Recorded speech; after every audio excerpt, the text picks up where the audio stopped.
Hello everyone and welcome to a special pre-series episode of the Scenestalkers podcast. Before we dive into the main series, exploring screen tourism across the UK and its impact, I wanted to kick things off with an exclusive in-studio conversation looking at this fascinating topic from a well-seasoned creative perspective. I'm joined today by filmmaker, director and creative force behind True View Events, Mr. Mark Kempner, who's here with me in the studio today.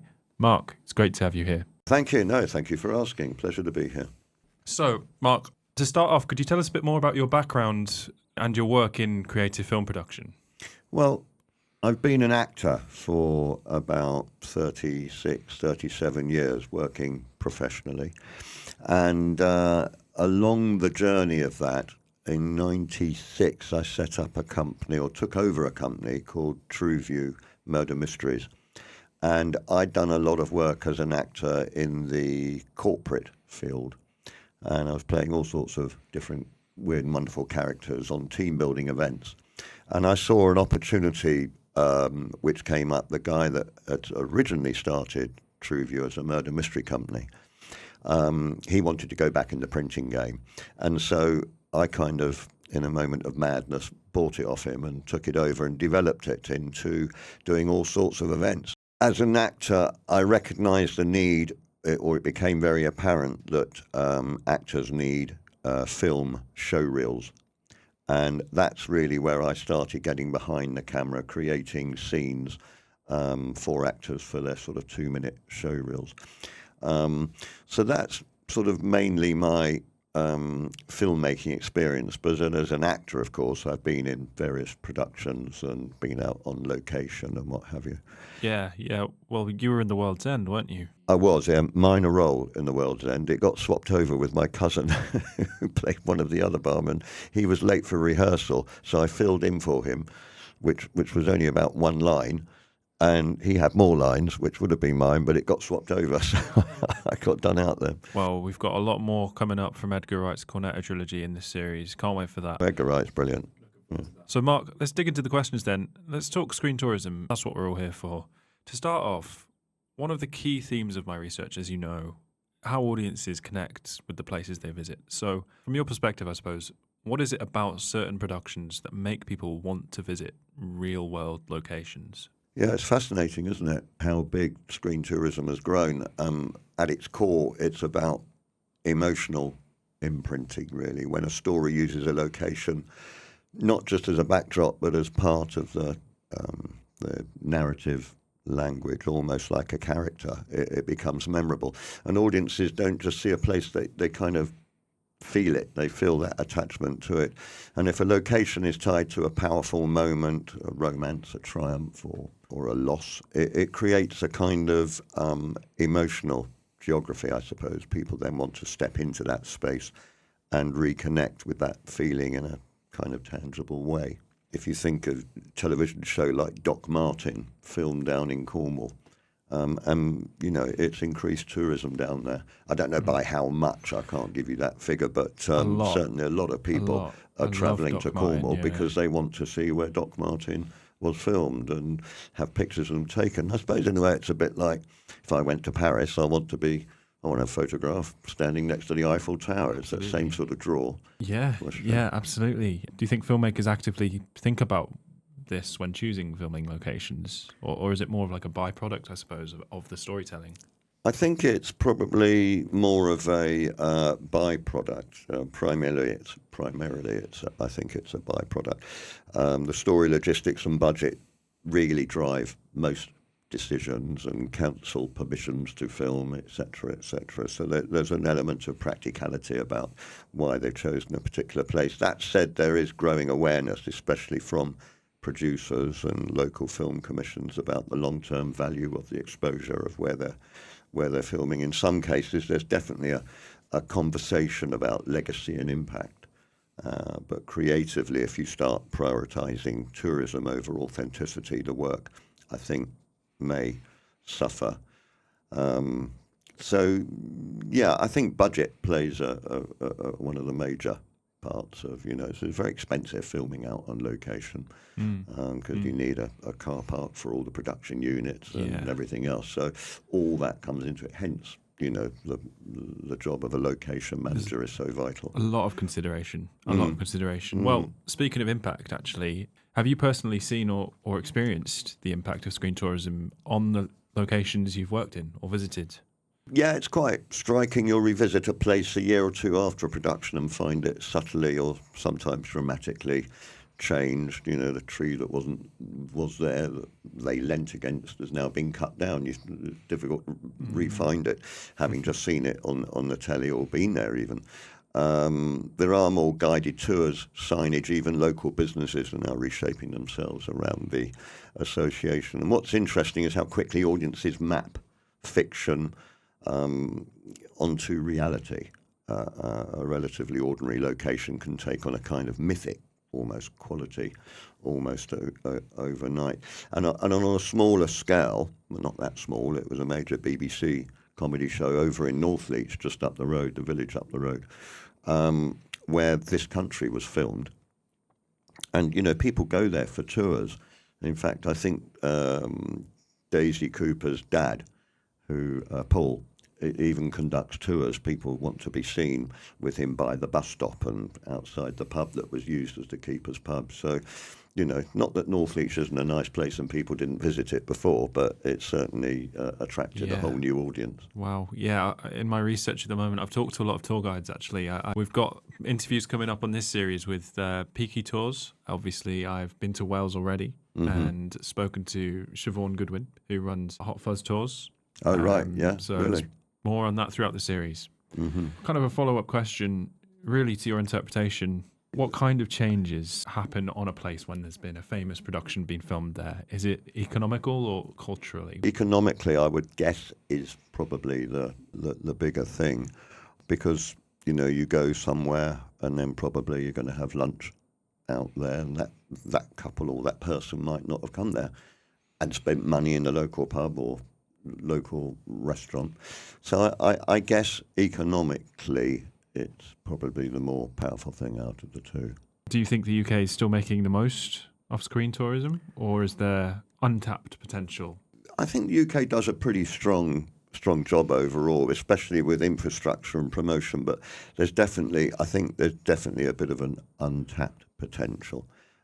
Sometimes the focus is on the biggest, most obvious productions, the world famous productions, while smaller ones are more niche projects, which can have a very dedicated fan base, but and sometimes they're overlooked. There's also room to create more immersive, story-driven experiences rather than just marking out locations. Absolutely. Audience behaviour and culture, then, sort of related. Something I've been looking at actually during my project is the psychology behind all of the screen tourism trends and patterns of travelling and all of that culture side. So do you think that filmmakers then, any filmmakers that you've worked with, actively consider the tourism potential of a location when choosing, or is it more of like a byproduct? No, I think it is a byproduct. I'm not sure if I put myself in the shoes of a filmmaker on a big budget film. I'm not sure. I mean, I could be completely wrong, but I don't think I would consider the after effect of once the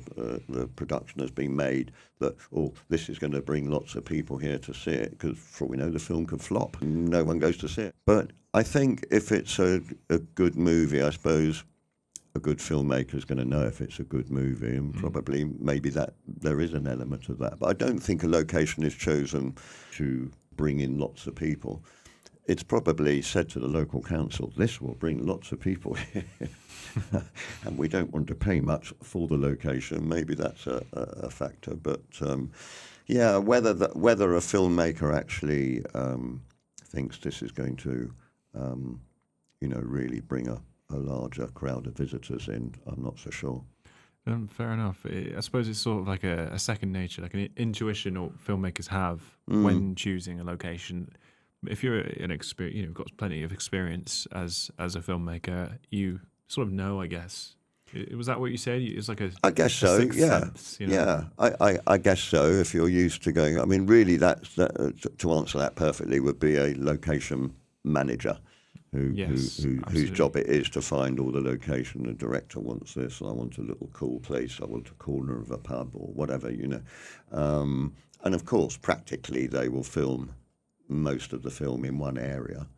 Um, that said, of course, major films, that James Bond goes to all sorts of different countries, and I'm sure there are a crowd of He gets fans. about a bit, doesn't he? He Yeah. does, certainly does.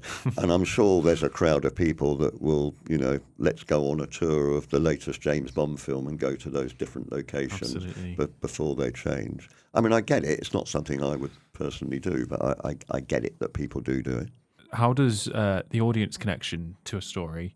So, I was talking with an academic from Cardiff University, Bethan Jones, which is coming up actually in this series. Mm-hmm. And she mentioned that people go to these places due to personal connections. And so that audience connection, then, how does it, translate into a real world engagement with a place? So to elaborate on that, what's the psychology behind that from your perspective, do you think? I think it's about identification and immersion. When viewers emotionally invest in a story, I guess they internalize its world.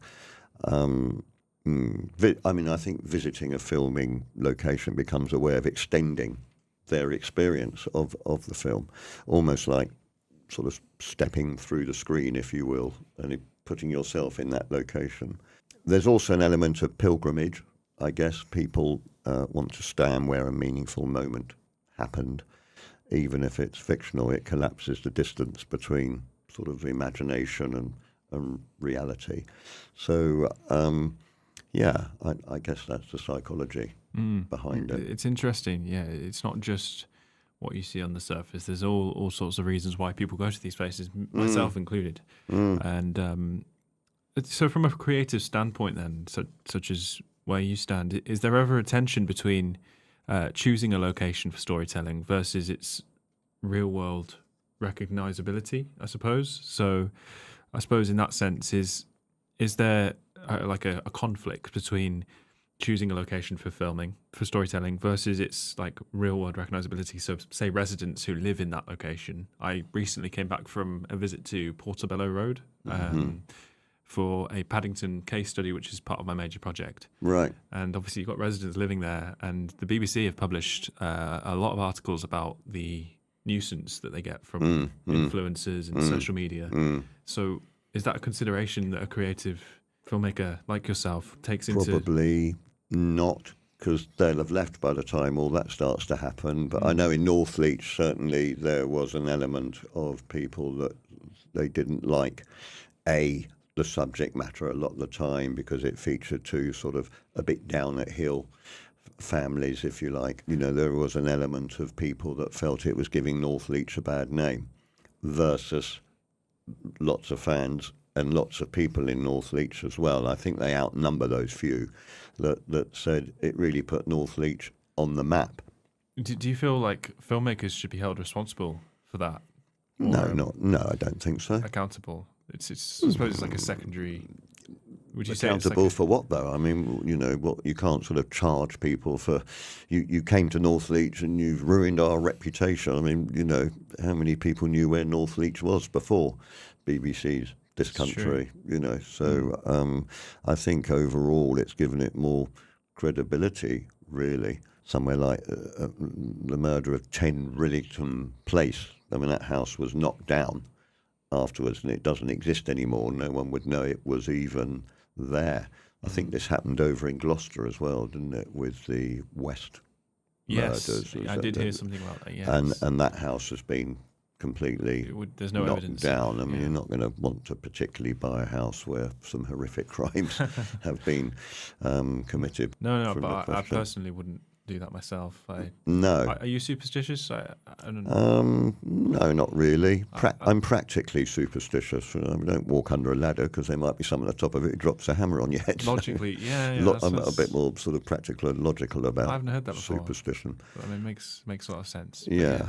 This connection, as I said, the people going to these places like Chalcot Crescent in London for Paddington, influencers, social media, it's a big part of screen tourism, and it's what kind of shines a light on these locations. Actually, it's a good thing. But there is obviously the negative sides, and I just wondered if you've noticed any ways that social media, particularly social media, and fan culture have amplified and hindered the effects of screen tourism in recent years. I know you've covered sort of like the hindrance, so on the positive No, side, I think there's more positive sides to this than there are negative sides. yeah, There's a guy who I wrote his name down here. I think his name is Thomas Duke. Somewhat dramatically, social media has turned filming locations into a shareable experience. And a single image can go viral, and suddenly a place becomes a must-visit spot. And what he does, he puts the picture of a famous scene from a film, and he holds the picture up to the camera, and then he lowers the picture down to reveal what it's like then. In particular, I'm trying to think of the film. That was an old war classic. I think it was The Great Escape, if I remember good rightly. film. Great Good film. film. I've seen it about 30 times. And it struck a chord with me because it was amazing to see all these different locations, and most of them are completely unchanged. I can't quite remember where it was filmed. It was abroad, wasn't it? And it was in not Germany, Switzerland, I think.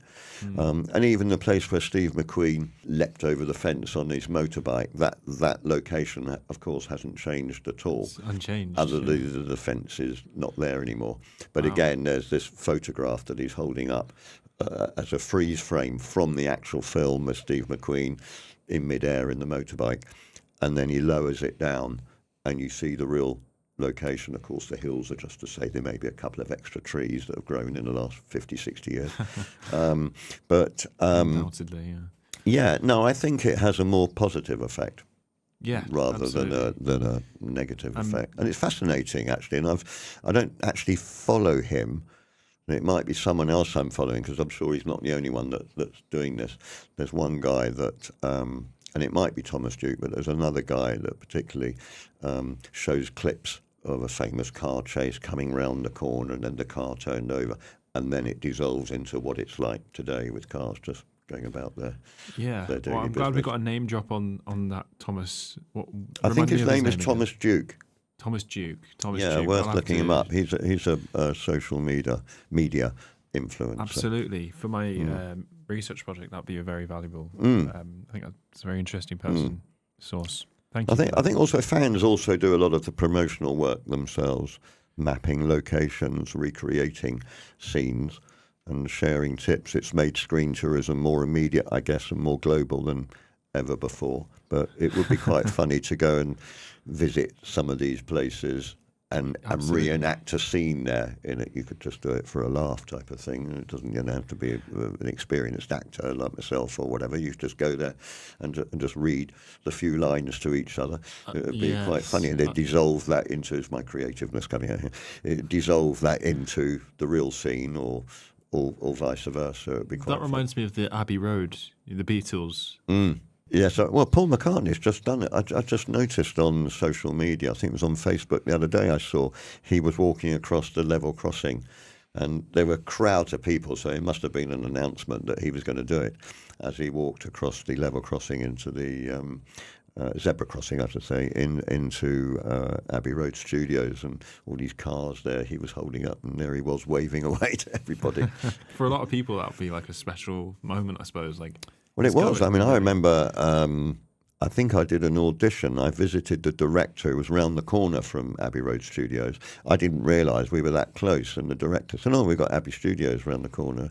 And needless to say, before I got the tube home, I went round there and walked across the zebra crossing towards the studio. And fascinating with all these signatures and people, it's almost become a shrine for fans, music fans that have gone along Yeah, it to is a see shrine, you read yeah. all the different inscriptions. I guess they have to paint them out now and again, but it's covered in all these various inscriptions from people from all over the world.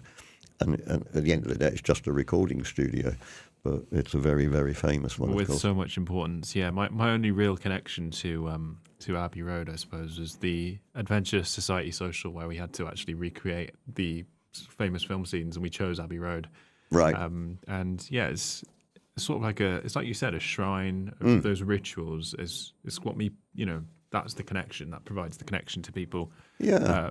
Fans of all ages, really. Well, I wonder, sort of, is a film like Notting Hill, and I think most of that area is pretty unchanged. I don't think they dressed. I mean, now and again they'll put signs over a shop sign or something, but I bet a lot of people have gone to that bookstore It's exactly the to same. propose.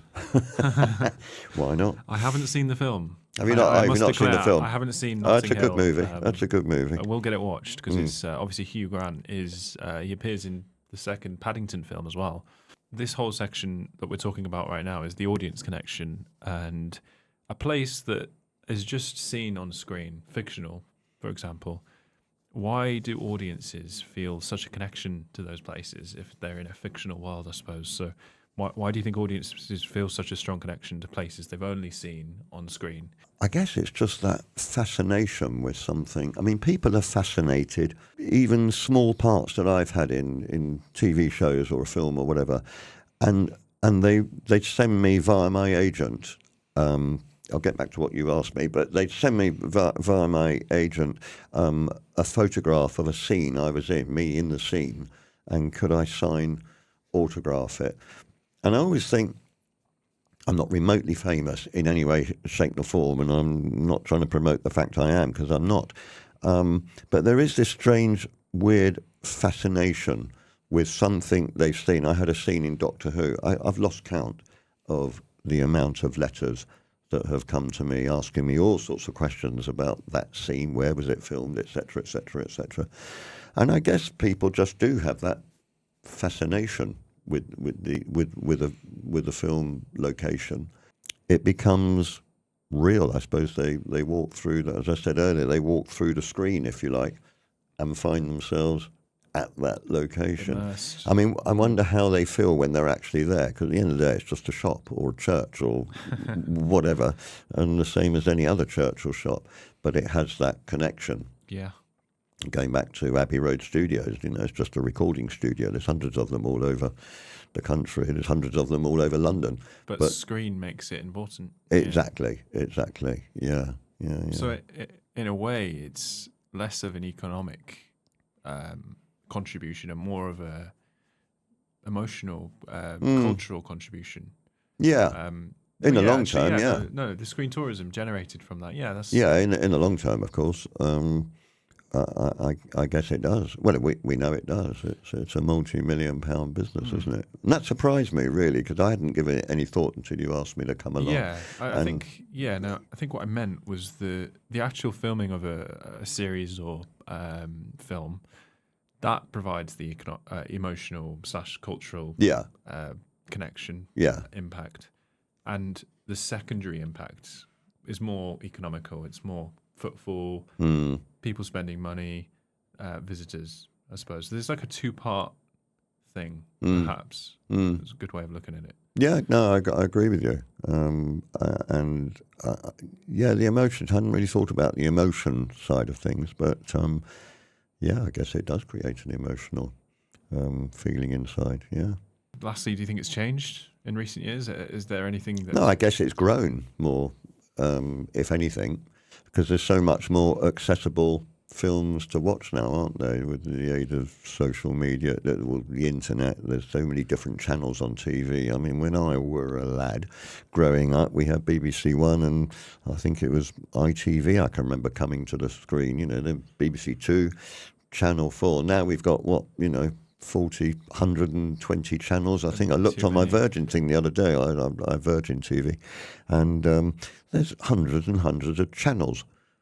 Some of them just showing repeats or whatever, but all on different things. Yeah, so the opportunity there must have increased screen tourism, I guess. Real world experiences now. Obviously, in the last 5 years ago, doesn't feel like 5 years. COVID-19 hit the world.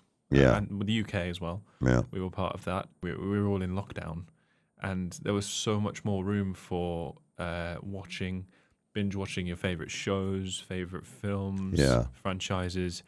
After the lockdown ended, the period after COVID-19, all these people that had been inside watching all these series, do you think the increased levels of fans had a contribution to screen tourism, do you think? Do you think there's a link there? I'm sure it must have done, yeah, because people, there was nothing else to do. apart from once you decorated the house and redid the garden, sat in front of the telly, if you weren't allowed out. I watched a lot more telly, I guess. So I think, without a doubt, that must have been a contributive factor to screen tourism. Following that, we've seen all this, we've seen that, let's go. Now we're allowed out, let's go and see these places where it was filmed. So it still comes down to that attraction from seeing something on the screen and the fascination people have, not just with the buildings, but with actors as well. It's sort of an extension of that, isn't it? Yeah. Absolutely. I mean, people queue up when a big film production is launched, in Leicester Square, a big movie is launched. There are literally thousands and thousands of people to try and catch a glimpse of that Hollywood star as they walk up. I've had experience of that, being in a film, and you walk up and the photographers are snapping away, then you walk up and they look, and they put the cameras down. It's quite embarrassing, really. Get ready to pose. Oh, they're not interested. Okay, fair enough. That happened recently in Glasgow with the new Spider-Man film. Oh, right, yeah. There was so many. I've seen so many things on the news outlets of Tom Holland, obviously the actor, swinging through the streets of Glasgow, and everyone was lined up to. Yeah. Imagine your city and they're filming the new Spider-Man's just. Just filmed, appears, Do you know what I mean? Or comes into the pub and sits down, has a sandwich. Absolutely, but it all comes under the umbrella of screen tourism. Like you say, these locations are blessed, I guess. In a way. I know certainly I've got a small role in Ted Lasso, which is Apple TV. I don't know if you've seen that at all. But I'm not on Apple TV, but I've heard of Ted Lasso. Yeah, it's become a big it's thing. It's world-renowned, isn't it? Yeah, it's world-renowned now. And people, his flat is in the village, I call it, of Richmond. And people apparently are flooding Richmond to catch glimpses of where he was and where he moved and where a particular scene was filmed. But they've also hunted for this pretend football club as well, which doesn't exist. But it's filmed in Hayes, at Hayes in Middlesex. It's filmed at their stadium. But I think people have come looking for or trying to find this fictitious football club ground. It's quite funny. It's good. And there's a lot of different subgenres, I guess, of screen tourism. You've got people that go there and recreate comedic, funny scenes, or people that go there obviously for spiritual connections and recreate, particular scenes that are close to them for more of a severe reasons. It's very diverse reasons. Critical angles then. Now, what if, that is the big question. Well, the main angle actually, I would say, in my project is, what if the production, film or series, had never been filmed in the location? How different do you think its cultural and specifically economic trajectory might be? I think in some cases profoundly different. A major production can put a place on the global map almost sort of instantly. But without that exposure, a location might remain locally known rather than being internationally recognised. Economically, I think it can mean the difference between steady tourism and a significant sustained influx. And culturally, it can reshape how a place is perceived, sometimes even maybe how it sees itself. You've got people in these locations making money from it. They've got tour guides. They've got, you mentioned in Northeast, they've got he's a tour guide. But then you've got residents, on the other hand, that are disturbed by it. So I suppose... Well, I guess people are very protective of where they live. And maybe that's an element that comes into it. I get, you don't want a disturbance. You just want to go to work, come back to your house, open the door and go in. And if it's surrounded because it was a house that was used or next to a house that was used. In Cheltenham, there was a TV series going back a year before you were born, Butterflies, which was on BBC, and that was filmed at a house in a road in Cheltenham. And that still gets people coming along there to look at the house. I don't know what the people feel like who have probably the third, fourth, or fifth set of owners of that house. I don't know how they feel about people just standing outside and taking pictures of their partners standing in front of the house. I can't make a comment. I've been a culprit of that since the start of this major project. I've been to Bampton, Portobello Road, Right. and obviously there are residents there, and I've been there with my camera shooting shots. And Did you come across anyone that said what you're doing? I did, yeah. I've used them for interviews. This woman on Chalcott Crescent, that's the one. I couldn't think of it then. She told me that there's a student accommodation just above the house. So it's on the street that Paddington lives, the Brown family takes Paddington in. Right. And there's a student accommodation there. And I'm thinking, if you're a student and you live there, that's quite a flex. Do you know what I mean? That's you could do a lot with that. You could start your own tour guides. You could be a tour guide. You could, Why not? straight into a job after uni. I don't think you have to need any special permission other than you're not allowed to cause an obstruction. So there are rules about, just turning up and having a big crowd. But I mean, if there's only, I think in Northleach, using that as an example, probably only 4 or 5 people at a time just walking around. Well, even 10 people can walk around a village and have a look around. There's nothing stopping you doing that. And I don't think there's anything. I think there's this rule, isn't there? If you can see it, you can film it and take a picture of it. Yes, I have heard that. That's I mean, about going back to your obstruction point, the coaches at Bampton that bring people, day visitors for Downton Abbey purposes. Right. You've got Miss Crawley's house. You've got the church where Mary and Matthew get married. Yeah. And you've got all of these scenes, lovely, beautiful scenic village. Yeah. But I was talking to the church warden and just the other day, and he said that when they arrive, he's not a fan of the series, but he sees the benefits of the screen tourism. When they arrive, the tourists for the day, the coaches that park up in the middle of the village cause a major obstruction. Yeah, so when coaches turn up, they take up such an amount of room. And it is what's that famous village in the Cotswolds? Maybe it's Bourton on the Water. Bourton on the Water. There's another one I'm thinking of. Anyway, all these coaches full of Japanese tourists turn up and people can't move. And I've been there, driven through it on my way to somewhere else. And you can be waiting out. There's no traffic lights there or anything. It's just these coaches trying to trim up. And I think they've actually done something about that from stopping them turning up. You've got to apply and turn up at a certain time and so they can keep the traffic moving. So it can be a big disturbance, I guess. They've done something about it. I think so, yeah. That's interesting to see how that might affect. Well, it could have an economical impact. I don't know how much these guys were, the tourists who step off the coach, spending in the village. This one I'm thinking of is, it's a pretty little Cotswold village.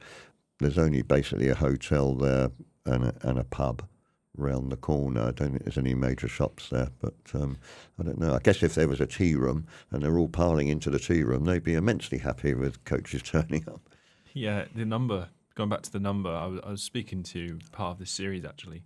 I won't reveal which episode. I'll leave that to your to look forward to.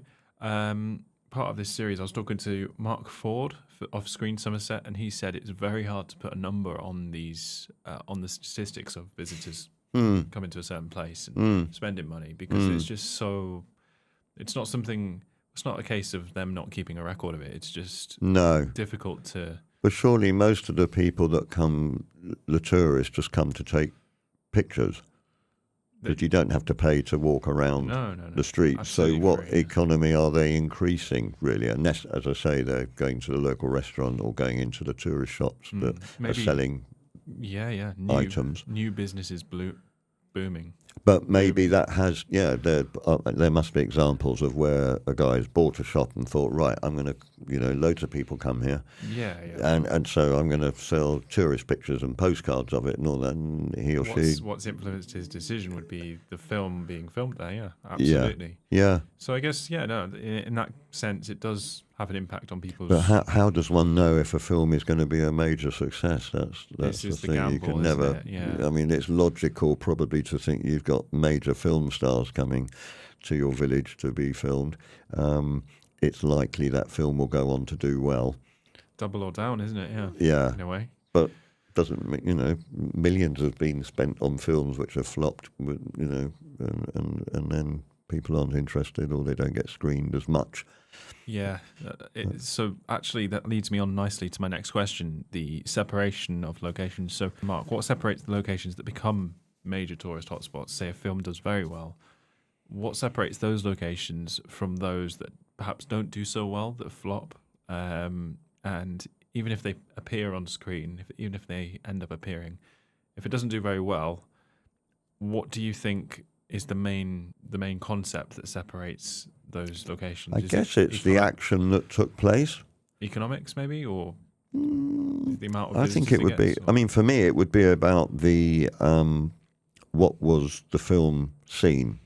When there have been very famous film scenes, which is just an innocuous church in the background or someone's terraced house.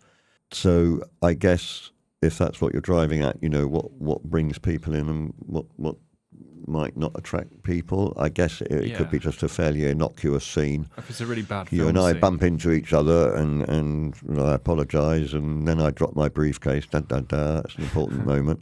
Are people going to flock there to see where that particular? So that would be about what's happened in the film, or in that particular scene. So I guess there are people I want to go where that briefcase came out and the killer clue was revealed when it spilt out onto the pavement, running away with my imagination again. Yeah, I guess that's what. Do you think some of these locations are dangerously reliant on that kind of exposure, or are they thinking actually, screen tourism is just an added extra? It's not something I need to rely on. I think it's an added extra. I can't imagine that people are choosing a location. A film production company is we're going to film it there. They film it there because it's ideal and practical, and it connects with where that person has come from and on his way, her way too. So I can't imagine that they're thinking, if we filmed it up the road outside that pub, that's going to bring a lot of tourists to the village. It may be that, I don't know, I'm just, surmising, maybe a location manager goes to see a village under consideration for scenes of this famous film that's going to take place there, or a big film. Maybe that's part of their leverage to say, can we film here? Because it will bring in a lot of people. Your pubs are going to do well. Your shops are going to do well. So maybe that goes on. I don't know. I'm not an experienced, or know anyone who is an experienced location manager. That's all right. We got it on tape, though. We've got the proof that pubs, if you own a pub in a filming location, or you have someone, you've been contacted by a location manager, Yeah. that you're going to get a production film there, you're in for a treat. Christmas has come early. Yeah. Future outlook then. So, lastly, looking ahead, how do you see the relationship between films, audiences, and the real world locations evolving in the next 5 years, next decade, for example? Do you think it's going to increase, or do you think it's going to level out? I'm not so sure, because we're in the age of AI now. I did a thing on TV called Suspicions of Mr. Witcher. It was the second series because the original writer only wrote one, so it was popular. So they did another one. I was in that one. And I remember the scene walking down this street. This was probably about 12 or 13 years ago. It was covered in green screen. It was about 20 foot high, and the length of the whole road. I'd never seen a green screen like it. I've seen blue screens, big green screens, but before. This covered the whole street. And as I walk to the house, there's a horse and cart comes through, because it's shot in the sort of 1890s, and I move out the way as that goes past, and then I knock on this door, and in I go. Now, when I saw that scene played out, there's these old rickety houses that appear, and of course it's not even real. So that was then. Now we're in the age of AI, and they, as you know, they can create literally anything from scratch. Yes. It can be all done on a computer. the actor's put in there. It might not even be the real actor these days. That's another subject altogether that actors are worried about, being replaced by AI figurines. Although that has come out just as a little byproduct of our conversation in commercials now. When I get an audition for a commercial, starting to leak in is that we'll be able to use Mark after this commercial with AI. We'll have his voice, we'll have his face, and we want to make more commercials for that XYZ product. And of course, actors, hang on a sec, that's not on, that is not on. But I think, to answer your question more directly, if they're going to recreate these amazing looking buildings with AI, what's to go and see afterwards from the point of view of screen tourism? Quite frightening, really. It is terrifying. It is terrifying because I saw a story the other day. You might have heard this. The late Val Kilmer, they're making a film, AI generating him. And the ethics of that, there's been a huge backlash. I think it's outrageous. Absolutely outrageous. Yeah. And it's another example of those films that could flop for these reasons. Yeah, I think it will backfire if they do it. And I that really chain do. reaction is that the locations that they're filmed in obviously will not do as well. They will not benefit as much from footfall and tourism. Well, what's to go and see? Exactly. You'd have to go to a studio and look at the computer. Yeah, exactly. Yeah, if it's all on AI, I know that there is a few productions in the noughties that were like that, the early noughties. I think the Star Wars prequels were 90% blue screen or something. George Lucas, he used all of the blue screening. New Hobbit films as well, all green screen. And I knew that Ian McKellen wasn't a fan of that. There's a video of him as Gandalf, and he's doing a scene, and it's on a green screen, and he just stopped the scene. He's like that. He's like, he can't do it because he's done the Lord of the Rings in real life. Of course, yeah.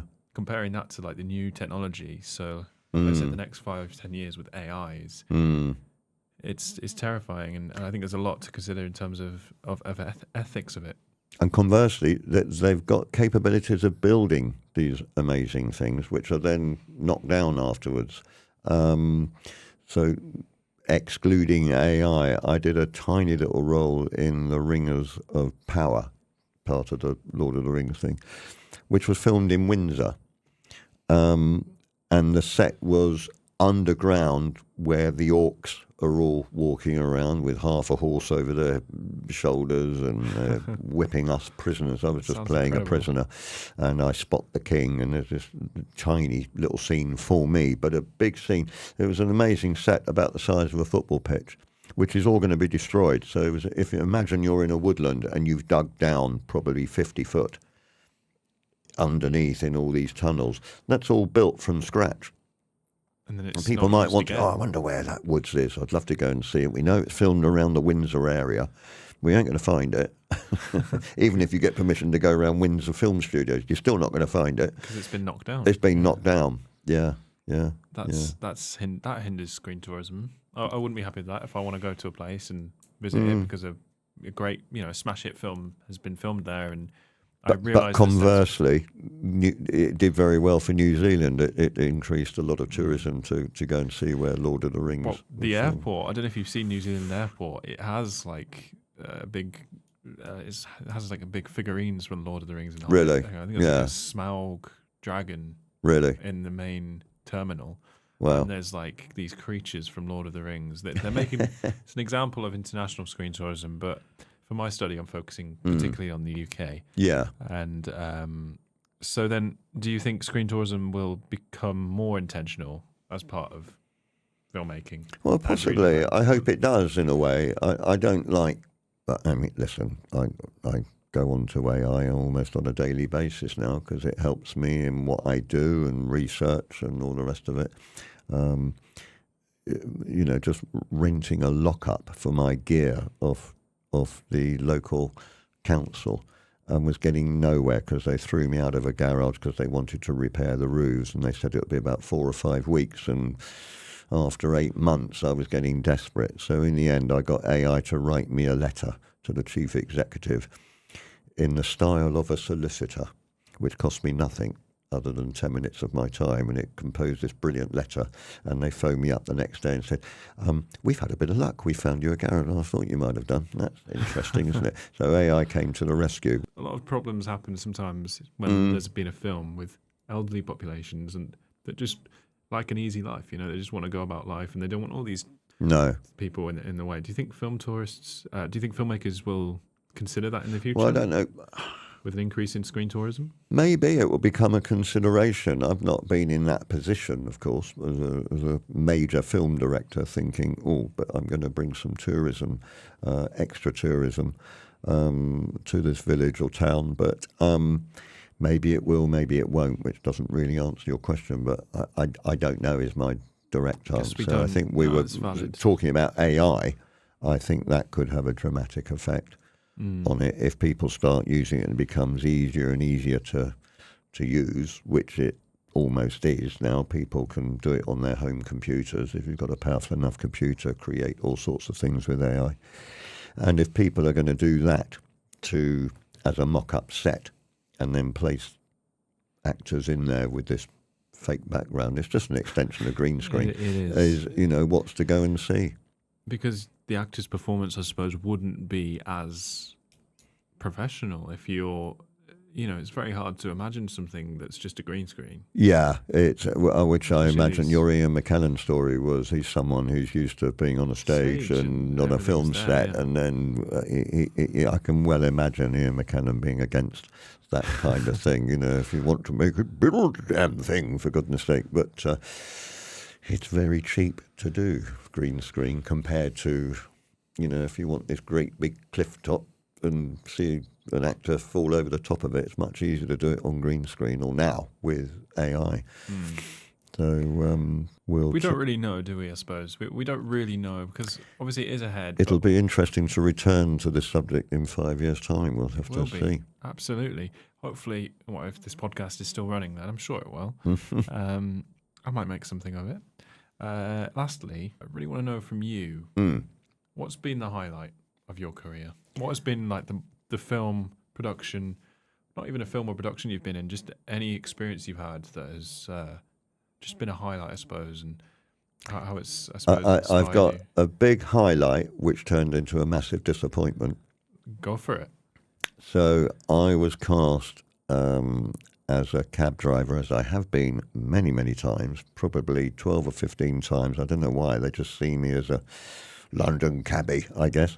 And that's fine. It's all paid work. But it was a scene with Dustin Hoffman, Last Chance Harvey. It wasn't a major film, but it was quite, it was quite a good British film. And the job was to, he's desperate to go and see his girlfriend, and she has given him an ultimatum because he's a bit sort of up and down. I'm going to be leaving to go to America. I'll be at Heathrow Airport in Terminal 2 at 2 o'clock.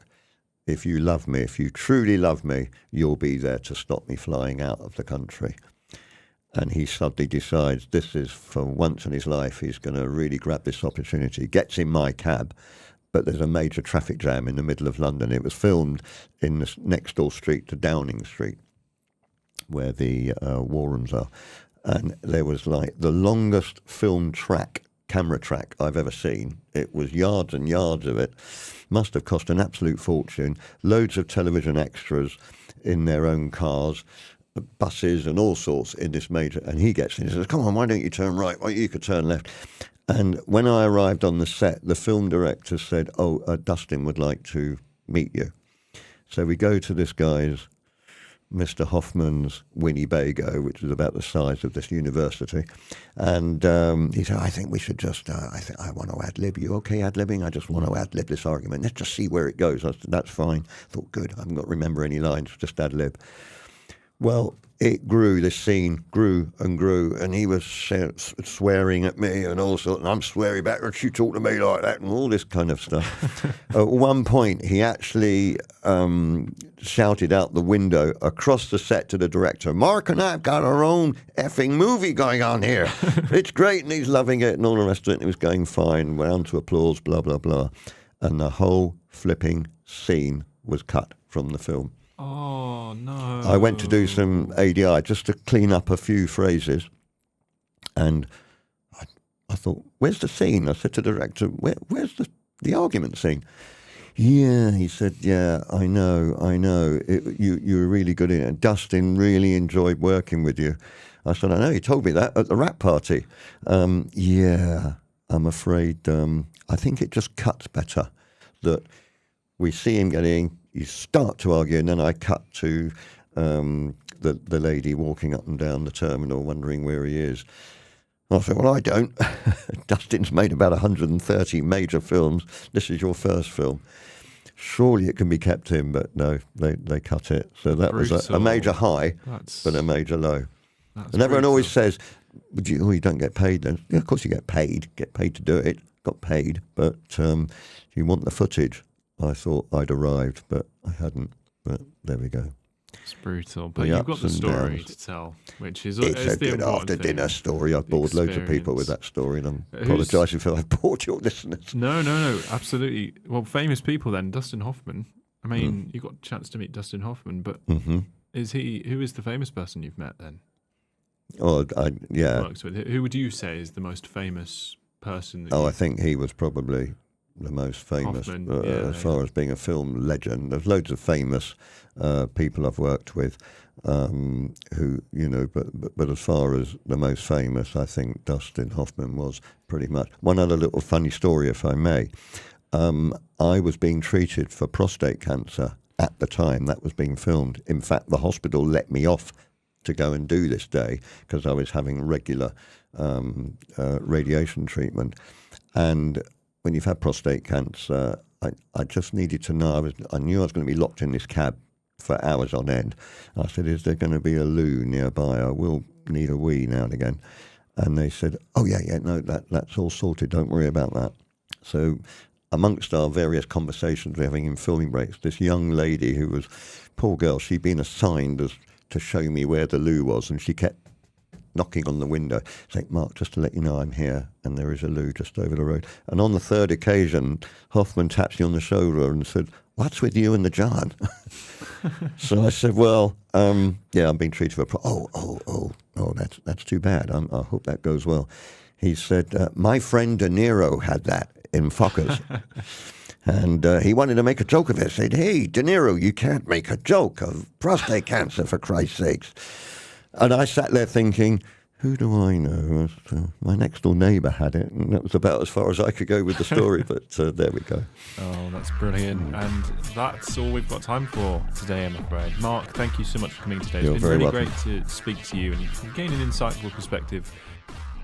Thank you, everyone, for listening. If you enjoyed this episode, feel free to share it and stay tuned for more conversations exploring screen tourism and its impact. The first official podcast episode for this exclusive new series will be broadcasting live next week, where we'll be speaking with Mark Ford, head of Screen Somerset, and looking at a particular case study that has continually impacted the county since its release in 2007. I'm not giving anything away for the greater good. Until then, speak well in the sequel.